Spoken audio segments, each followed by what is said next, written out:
Hello dear students, this is Pragati. आपण पाहतोय chapter 2 basic concepts in geometry. Practice set 1.3 मध्ये तुम्हाला conditional statement आणि कन्व्हर्स याच्याबद्दल विचारलेलं आहे. चला तर मग पाहूया पहिले कंडिशनल स्टेटमेंट्स आणि कन्व्हर्स काय असतात ते. तर तुमच्या टेक्स्टबुकचं पेज नंबर जे 8 आहे त्याच्यावर पाहूया. The statements which can return in the if then form are called conditional statements. जे स्टेटमेंट्स इफ आणि देन फॉर्ममध्ये लिहिलेले असतात त्यांना आपण कंडिशनल स्टेटमेंट्स म्हणणार.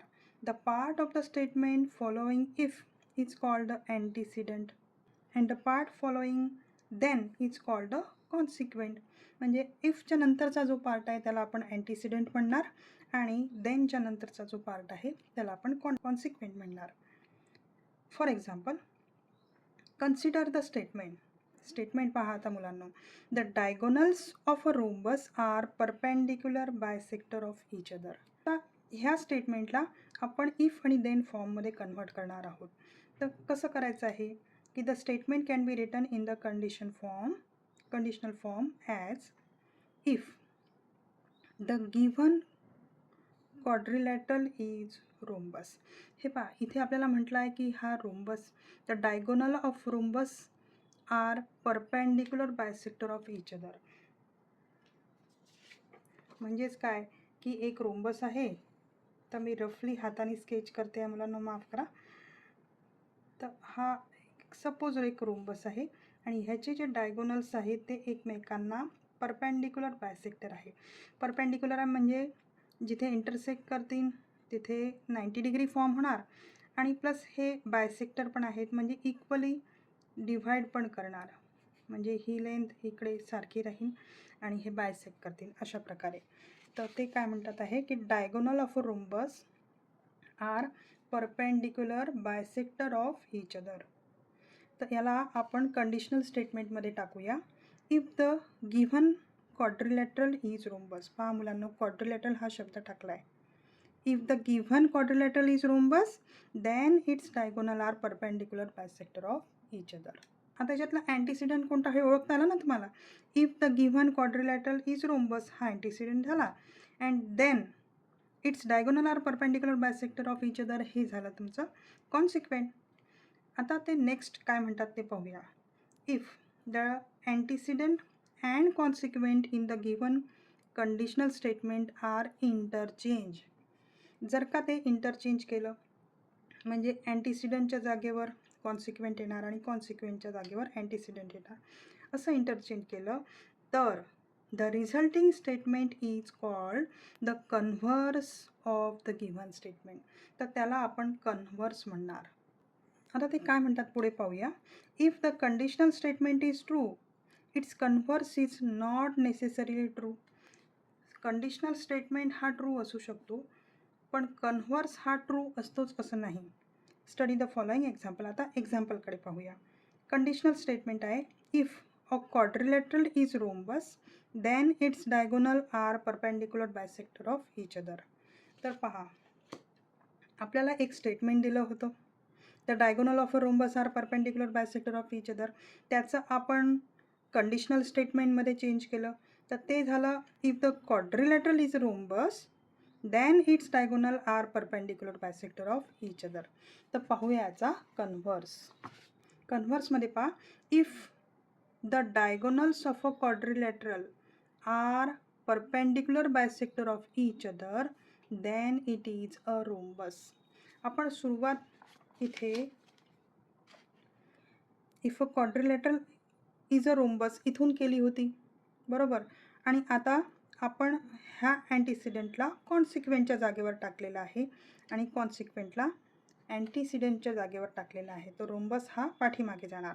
म्हणजे असं बनणार की जर का एखाद्या क्वाड्रिलॅटरलचे डायगोनल्स हे परपेंडिक्युलर बायसेक्टर असतील एकमेकांना आणि बायसेक्ट पण करत असतील तर तो रोम्बस असेल. In the above example the statement and its converse हे ट्रू आहे. दोनही ट्रू आहे बरोबर ना. Now consider the following example. आणखी एक एक्झाम्पल पाहूया. कंडिशनल स्टेटमेंट आहे if a number is a prime number. Prime number माहिती आहे ना मुलांना. प्राईम नंबर काय असतात. Factors of prime numbers are 1 and the number itself only, ते असतात प्राईम नंबर्स, बरोबर. If the number is a prime number then it is even or odd. एखादा नंबर हा जर का प्राईम नंबर आहे तर तो एक तर इव्हन असेल किंवा ऑड असेल. आता प्राईम नंबरमध्ये पहा मुलांना, इव्हन जो आहे तो प्राईम नंबर फक्त एकच आहे, 2 आहे. बाकी सगळे ऑड नंबर्स आहे, हे तुम्हाला माहिती असेलच. आता याचा कन्व्हर्स पाहूया काय होतो आहे. If a number is even आणि odd then it is a prime number. तर ह्याचा कन्व्हर्स स्टेटमेंट हा ट्रू होतो आहे का? If number is a even or odd, म्हणजे इव्हन आणि ऑड असणारे नंबर हे प्राईम नंबर असतात का? नाही, बरोबर ना.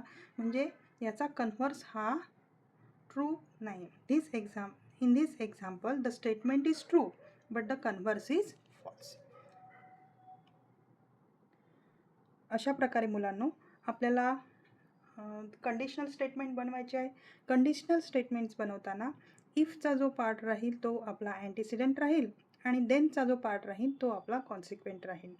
आणि कन्व्हर्स स्टेटमेंट बनवताना जो कॉन्सिक्वेंटचा पार्ट आहे तो आपल्याला अँटीसिडेंटमध्ये घ्यावा लागेल आणि अँटीसिडेंट हा कॉन्सिक्वेंटमध्ये जाईल. चला तर मग पहिले इफ आणि देनचे सेंटेन्स सोपी असतात मुलांना, ते ट्राय करूया. एक्सरसाइज 1.3चा question number 1, write the following statement in if and then form. तर सगळ्यात पहिले त्यांनी जे स्टेटमेंट दिलं आहे ते वाचूया. The opposite angles of a parallelogram are congruent. आता आपल्याला इफ आणि देनमध्ये टाकायचं आहे, तर मग काय आपण करणार? पहा, पॅरेललोग्राम आहे. मगाशीच्या सेंटेन्समध्ये रुंबस होता, तो पण एक क्वाड्रिलॅटरल होता, हा पण एक क्वाड्रिलॅटरल आहे. तर आपल्याला if the quadrilateral is a parallelogram आणि देन करून आपण जे त्याचं उरलेलं सेंटेन्स आहे ते कंप्लीट करणार आहोत.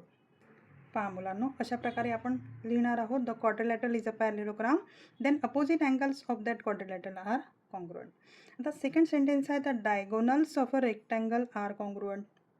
तर मुलांना व्हिडिओ पॉज करायचा आणि पहिले स्वतः सेंटेन्स बनवून पाहायचं आणि मगच आपण पुढे जाऊया. The diagonals of a rectangle are congruent. Rectangle हा सुद्धा एक काय आहे? क्वाड्रिलॅटरल आहे. तर तुम्हाला सुरुवात काय करावं लागेल? If a quadrilateral is a rectangle, बरोबर ना. If a quadrilateral is a rectangle then diagonals of it are congruent, बरोबर ना. अशा प्रकारे आपण करणार आहोत. तर पहा, if quadrilateral is a rectangle then diagonal of it are congruent, हे अशा प्रकारे होतं आहे. आता थर्डवालं पाहूया. In an isosceles triangle the segment joining the vertex and the midpoint of the base is perpendicular to the base. आता याचं मिनिंग तुम्हाला समजलं का मुलांना? तर ह्याच्यामध्ये एक आयसोस्केलस ट्रायंगल राहील, म्हणजे काय की दोन साईड्स ह्या इक्वल राहतील, बरोबर ना. ते म्हणतात in an isosceles triangle the segment joining the vertex and the mid point of the base. तर mid point of the base हा झाला आणि व्हर्टेक्स हा झाला. जेव्हा हा व्हर्टेक्स आणि बेसचा जो मिड पॉईंट आहे तो जॉईन केला तर तो परपेंडिक्युलर राहणार आहे असं म्हटलेलं आहे. समजलं मुलांना? इन अ आयसोस्केलस ट्रायंगल, हे आयसोस्केलस ट्रायंगल आहे. The segment joining the vertex, हा सेगमेंट आहे तो जॉईन करतो आहे वर्टेक्स आणि मिड पॉईंट ऑफ द बेसला, तर तो कसा राहील? परपेंडिक्युलर राहील असं म्हटलेलं आहे. आता ह्याला आपण कंडिशनल स्टेटमेंटमध्ये कसं तयार करायचं? व्हिडिओ पॉज करा आणि लगेच तयार करून पहा. तर पहा, इथे ट्रायंगलबद्दल आपल्याला दिलं आहे, आता क्वाड्रिलॅटरल नाही आहे. तर आपण सुरुवात कशी करणार आहोत? If a triangle is an isosceles, असं करूया. If a triangle is an, कोणताही ट्रायंगल जो आयसोस्केलस असेल तर अशी कंडिशन राहील. जर आणि तरची कंडिशन आहे ना. If the triangle is an isosceles तर काय? Then the segment joining the vertex and the mid point of the base is perpendicular to the base राहील, बरोबर ना. सोपं आहे ना. अशा प्रकारे हे स्टेटमेंट जे आहे इफ आणि देनचे हे तुमचे संपतात आहे. तर आपण क्वेश्चन नंबर 2कडे वळूया. क्वेश्चन नंबर 2मध्ये आपल्याला म्हटलं आहे की write converse of the following statement. आता कन्व्हर्स देण्यासाठी आपण जे सगळ्यात पहिले अँटीसिडेंट आणि कॉन्सिक्वेंट आपण काढतो आणि आपण त्यांना रिप्लेस करतो, बरोबर ना, त्यांना इंटरचेंज करतो. आणि आपल्याला हे पण पाहिलं आपण की सगळेच जे कन्व्हर्स असतात ते ट्रू असतात असं नाही, काही काही कन्व्हर्स हे फॉल्ससुद्धा असतात. चला पाहूया, मग सुरुवात करूया. The alternate angles form by two parallel lines and their transversal are congruent. ह्या स्टेटमेंटमध्ये मुलांनो पहा, the alternate angles form by two parallel lines. आता इथे हा जास्त महत्त्वाचा आहे. आता हा जो शब्द आहे आपल्याला आलेला तो आपल्याला सगळ्यात शेवटी घ्यावा लागणार आहे, म्हणजे कॉन्सिक्वेंटच्या जागेवर, कारण की आपण कन्व्हर्स स्टेटमेंट बनवत आहे. आता ते पहा, ते काय म्हणतात की दोन लाईन्स आहे, बरोबर, आणि एक ट्रान्सव्हर्सल आहे. तर याच्यातला जो अल्टरनेट अँगल जर का आपल्याला कॉन्ग्रुअंट मिळत असेल तर त्या दोन लाईन पॅरलल्स आहे. हा याचा कन्व्हर्स स्टेटमेंट तयार होईल.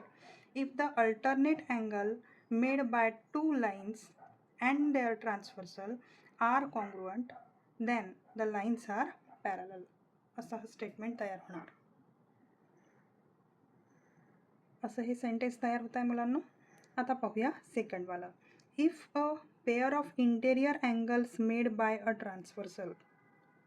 कोणती पेअर आहे? इंटेरियर अँगल्सची.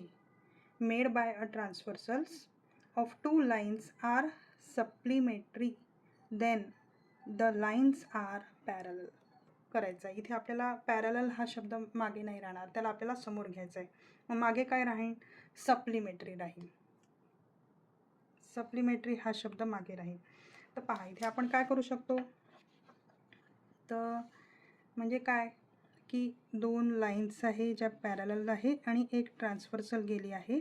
तर ते काय म्हणतात की हे जे इंटेरियर अँगल्स तयार झाले ह्यांची सम जर का येते म्हणजे ते सप्लिमेंटरी असतात, असं आपल्याला कन्व्हर्समध्ये द्यायचं आहे. आपण कसं बनवणार, तर पहा, इफ टू पॅरलल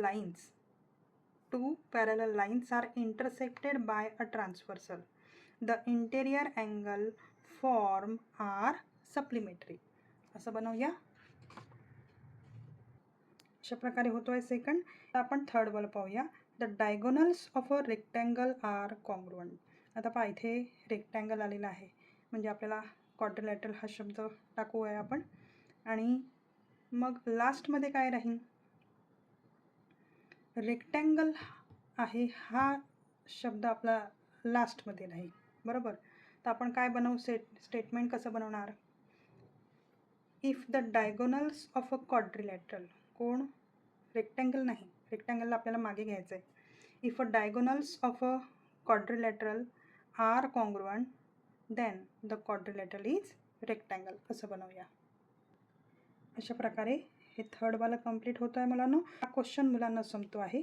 मी तुम्हाला आणखी प्रॅक्टिस व्हावी, कारण की हा क्वेश्चन खूप जास्त इम्पॉर्टंट आहे आणि हा पेपरमध्ये येऊ शकतो, हे आपल्याला आलं पाहिजे. तर मी तुमच्यासाठी काही एक्झाम्पल्स इथे कलेक्ट करून ठेवलेले आहेत, ते पाहूया. पहा, सगळ्यात पहिले आहे आपल्याला कंडिशनल स्टेटमेंट्स बनवायचे आहे आणि फर्स्ट आहे every rhombus is a square. चला आता हे तुमच्यासाठी आहे मुलांनो, तुम्ही पॉज करायचं आणि करून पाहायचं आणि मगच तुमची प्रॅक्टिस चांगल्या प्रकारे होईल. तर करून पहा काय होत आहे. Every rhombus is a square. तर पहा पुन्हा हा रोम्बस आहे म्हणजे आपल्याला क्वाड्रिलॅटरल हा शब्द टाकावा लागणार आहे, बरोबर. तर मग बनवून पहा. If the quadrilateral is a rhombus then it is a square, बरोबर. आता angles in a linear pair are supplementary. Angles in a linear pair are supplementary. If the angles are in a linear pair then they are supplementary, बरोबर. आता हा बनवा मुलांनो. A triangle is a figure formed by three segments. Formed by three segments. तो बनवून पहा. If the figure is a triangle then it is formed by three segments, बरोबर ना. फोर्थ वाला पहा आता. The number having only two divisors is called a prime number. याचं बनवून पहा. number is having only 2 divisors, then it is called a prime number. आता confirm स्टेटमेंटकडे या मुलांनो. व्हिडिओ पॉज करायचा मुलांनो आणि स्वतः स्टेटमेंट बनवून पाहायचं आणि मगच कन्फर्म करूया. If the sum of measure of angles in a figure is 180, then the figure is triangle. बनवून पहा. The figure is a triangle, बरोबर ना, हे आपल्याला समोर घ्यायचं आहे. If the figure is a triangle then the sum of the measure of the angles is 180, बरोबर. तर सेकंडवाला पहा. If the sum of measure of 2 angles is 90 degree. If the sum of measure of 2 angles is 90 degree, then they are complement of each other.